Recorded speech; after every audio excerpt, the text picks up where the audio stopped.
Bonjour chers amis, chers passionnés, j'espère que vous vous portez bien. Bienvenue à Joy Farm. Comme vous le savez, Joy Farm est une ferme agro-pastorale spécialisée dans la production animale. Donc nous faisons de l'élevage à Joy Farm. Nous sommes dans l'élevage des lapins, donc la cuniculture, l'élevage des cailles, l'aviculture, l'élevage des poules pondeuses, l'élevage des olacodes, mais aussi l'élevage porcin, donc la porciculture.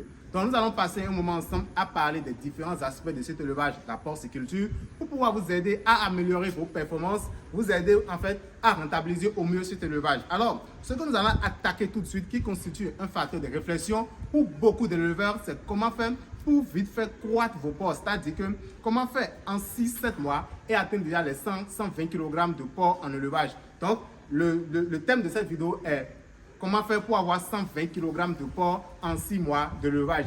Alors donc, il faut savoir que le porc, d'abord, c'est un élevage rentable, sinon le plus rentable au monde. Non seulement le porc, il est prolifique, mais il a la caractéristique d'être en fait un animal à croissance hyper rapide. Mais comment vous devez faire pour pouvoir vraiment bénéficier et profiter de cette croissance hyper rapide? Nous allons parler alors de 3 facteurs qui vont vous permettre d'arriver à ces genres de performance. La première des choses, c'est que vous devez respecter les différentes règles de prophylaxie et de biosécurité. Là, on ne va pas parler de l'environnement. L'environnement, en fait, c'est le bâtiment et le choix du site. Lorsque vous avez bien choisi votre site, lorsque vous avez bien construit votre bâtiment, c'est-à-dire que lorsque vous avez déjà donné un environnement qu'il faut à l'élevage de porc, il faut maintenant mettre l'accent sur les mesures d'hygiène et de biosécurité. C'est quoi? Il s'agit de toutes les méthodes qu'il faut pour empêcher l'apparition et la multiplication d'une maladie au sein de votre élevage. Tout ce qu'il faut faire pour éviter une invasion microbienne, une multiplication microbienne dans votre élevage. Donc, vous devez mettre un accent pointu sur toutes ces méthodes pour éviter qu'une maladie vienne vous attaquer en votre élevage. Maintenant, après avoir respecté toutes ces mesures de biosécurité, vous devez prendre du soin à choisir vos races. Bien choisir les races d'élevage. Vous savez, lorsque vous faites de l'élevage, on mise surtout sur le matériel génétique. Comme on le dit souvent chez le lapin, c'est la même chose aussi sur l'élevage de porc. Vous devez respecter vraiment le choix de la race à élever. Être sûr des performances de cette race. Connaître réellement les troupeaux que vous avez, d'où est-ce que vous avez acheté les reproducteurs. Et donc, savoir donc les performances auxquelles vous pouvez vous attendre en utilisant ce genre de reproducteurs chez vous. Maintenant, lorsque vous avez pris le soin de bien choisir vos reproducteurs, vous devez maintenant travailler beaucoup sur l'alimentation pour pouvoir atteindre les 120 kg de poids en 6 mois de l'élevage. Alors, lorsqu'on parle d'alimentation, il faut savoir que le porc a des stades physiologiques dans son évolution. Et l'alimentation que vous donnez à vos porcs est donc fonction de ces stades physiologiques afin de permettre au porc à chaque stade de lui apporter le besoin qu'il faut pour qu'il puisse déposer le poids qu'il faut et afin de vous donner alors les résultats que vous vous escomptez dans votre élevage. D'abord, le premier aliment qu'on retrouve chez le porc, c'est le colostrum. Oui, à la naissance, à la mise bas, lorsque les porcelets sortent, il faut savoir que le premier lait que la truie sécrète s'appelle le colostrum. Et ce lait est très important parce qu'il contient des anticorps, le matériel qu'il faut pour que vos porcelets puissent avoir tout ce qu'il faut pour résister en fait aux agressions microbiennes. Vous savez que lorsque le porcelet vient à la naissance, lorsque le porcelet naît, il est dépourvu de système de défense. Et donc, s'il y a une évasion microbienne, s'il y a une attaque microbienne, le porcelet n'a aucun moyen de lutter efficacement contre ces agressions microbiennes. Donc, il faut alors le colostrum qui va l'aider déjà à préparer les moyens de défense qu'il faut pour pouvoir en fait lutter efficacement contre les agressions microbiennes. Maintenant, le deuxième aliment qu'il y a dans la vie du porcelet, c'est le lait maternel. Il faut savoir que les truies doivent allaiter leur porcelet pendant 6 semaines environ. Et durant ce temps, le porcelet doit multiplier par 4 fois 5 son poids de naissance. Ainsi donc, le lait doit être disponible en quantité et en qualité suffisante pour pouvoir donner au porcelet la largesse de bien se développer.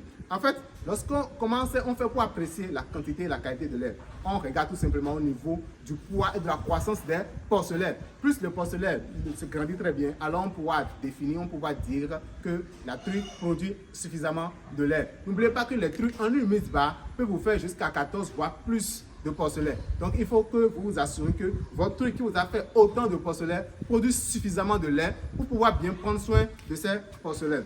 Maintenant, lorsque nous passons cette étape, il y a l'étape de sevrage et là, nous entrons dans la phase d'engraissement de croissance et d'engraissement. Donc, à cette étape, vous devez maintenant vous fournir de l'aliment solide à vos porcelets, de l'aliment surtout riche qui va répondre à leurs besoins pour qu'ils puissent bien croître. Lorsque les porcelets étaient en maternité sous mère, ils consommaient déjà peu à peu l'aliment maternel. Mais maintenant, lorsque vous les sevrez, lorsqu'ils sont maintenant dépendants totalement de vous pour leur alimentation, vous devez apporter de l'aliment équilibré qui va répondre correctement à leurs besoins. Alors, qu'y a-t-il dans cet aliment? Qu'est-ce qu'il y a dans cet aliment qui va leur permettre en fait en 6 mois d'avoir les 120 kg? Il faut savoir que l'aliment du porc, c'est un peu comme, je dirais en fait, la nourriture de l'homme. Il faut des ingrédients bien agencés, bien équilibrés pour que ça soit en fait complet pour avoir de la nourriture qu'on peut consommer. C'est la même chose sur le porc. D'abord, qu'est-ce qu'on remarque chez le porc? On a besoin d'énergie. Dans quoi est-ce qu'on trouve l'énergie? L'énergie, vous allez trouver ça dans le maïs, le sorgho, le mil, les tubercules, les épulchures. C'est là que vous allez chercher l'énergie qu'il faut pour vos porcelets. Et c'est très très important de pouvoir mettre la quantité qu'il faut pour pouvoir en fait avoir un aliment équilibré et bien préparé. Après l'énergie maintenant, vous avez les protéines. Les protéines vont aider vos porcelets à bien croître, à bien déposer et vite déposer le poids. Et la protéine, vous trouvez ça au niveau des tourteaux de coton, des tourteaux d'arachide, des tourteaux de palmiste, des tourteaux de soja, de la farine de poisson. Voilà en fait les éléments du soja torréfié. Voilà ces éléments en fait qui vont apporter beaucoup de protéines dans votre aliment. Et c'est très important d'en disposer en quantité et surtout de mettre en proportion qu'il faut pour pouvoir avoir un aliment efficace. Alors, quel est le troisième élément qu'il faut dans l'aliment? Il faut des fibres. Les fibres vont permettre en fait à votre animal de bien digérer l'aliment qu'il consomme. Et souvent, comme source de fibres, là où on va chercher les fibres, c'est au niveau surtout du son de riz. Le son de riz présent dans l'aliment va faciliter la digestion. Donc, l'aliment que vous avez donné à vos sujets vont bien circuler dans les organes et vont permettre à vos porcelets de vite déposer le poids. Après ça, maintenant, vous faites face aux minéraux. Donc, suivez bien les étapes. Nous allons passer des énergies à la protéine, des fibres, mais nous sommes maintenant au niveau des minéraux. Quand on parle de minéraux, il s'agit du calcium, du potassium, du fer. Et c'est très important aussi, parce que le calcium va solidifier l'ossature de vos porcelets. Ça va les permettre d'être vigoureux, d'être présents sur leurs pattes. Et ce calcium, vous cherchez ça surtout au niveau en fait de coquilles d'huîtres. Donc au niveau aussi du sel de cuisine pour les minéraux, c'est très important. De la farine d'os. Le sel va venir forcément lorsque vous préparez vous-même à la maison, vous ajoutez du sel. Ça donne le goût et ça permet de donner un appétit au porc de bien manger. Donc le sel en quantité surtout qu'il faut, ne surdosez surtout pas, respectez la qualité dans votre alimentation qu'il faut, va venir maintenant donner un goût normal à votre provende. Et à la fin, vous aurez besoin de ce qu'on appellera des concentrés minéraux vitaminés. C'est très important, ces concentrés. Ces concentrés vont permettre aussi maintenant de donner un caractère vraiment homogène et complet à votre aliment. Voilà en fait les différentes sources qu'il faut pour pouvoir fabriquer l'aliment du porc. Et en fonction de son âge et de son niveau de développement, il faut des quantités déterminées et précises de ces matières premières pour pouvoir avoir la provende. Lorsque vous allez venir, parce que là ça entre dans les spécificités, lorsque peut-être vous allez venir, parce qu'avant de se lancer dans l'élevage, il faut se faire former, il faut avoir la matière, il faut comprendre ce qu'on veut faire.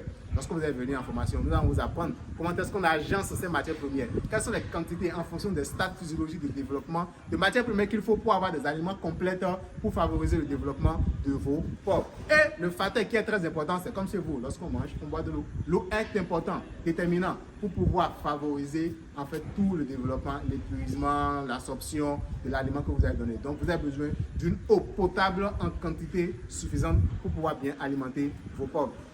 La bonus qu'il y a sur ce que nous venons de dire, le bonus qu'il y a sur ce que nous venons de dire, en fait, c'est ce nouveau produit que nous mettons en fait à votre disposition. D'accord, c'est disponible à Joy Farm que vous mettez dans l'aliment. Il vous suffira de mettre 5 kg dans une tonne d'aliments. Et quels sont les bienfaits de ce produit? Ça permet d'augmenter la prolificité, c'est-à-dire que vos porcelets feront beaucoup, c'est-à-dire que vos truies feront beaucoup de porcelaine. Ça permet aussi de limiter les mortalités. Donc ça vous permet d'avoir un taux médiocre de mortalité et de faciliter aussi la croissance de vos porcelets. Donc ça entre dans l'aliment. C'est un produit qui a été expérimenté et qui est toujours en utilisation ici chez nous à Joy Farm. Nous pouvons que vous conseiller des choses que nous faisons qui nous permettent de mieux rentabiliser notre élevage. C'est disponible chez nous. Faites prendre contact tout simplement. Nous allons mettre ça à votre disposition. Voilà alors aujourd'hui en fait les facteurs que je voulais partager avec vous qui vont vous permettre, lorsque vous allez respecter ce que nous venons de dire, de en 6 mois avoir des 100, 120, 130 kg de poids vif au niveau de vos porcelets et vite alors sortir le porc pour rentabiliser l'élevage qui est déjà en fait un élevage très intéressant. Ça va vous amener beaucoup d'argent. Alors si vous avez aimé cette vidéo, n'hésitez pas à partager, à liker. Si vous avez des questions, n'hésitez pas à poser dans l'espace commentaire. Nous ferons un plaisir, un bonheur de vous répondre. N'oubliez pas aussi que nous allons faire une série de vidéos pour vous expliquer dans les détails qu'il faut l'élevage au porc, qui est l'élevage de l'avenir. Je vous remercie.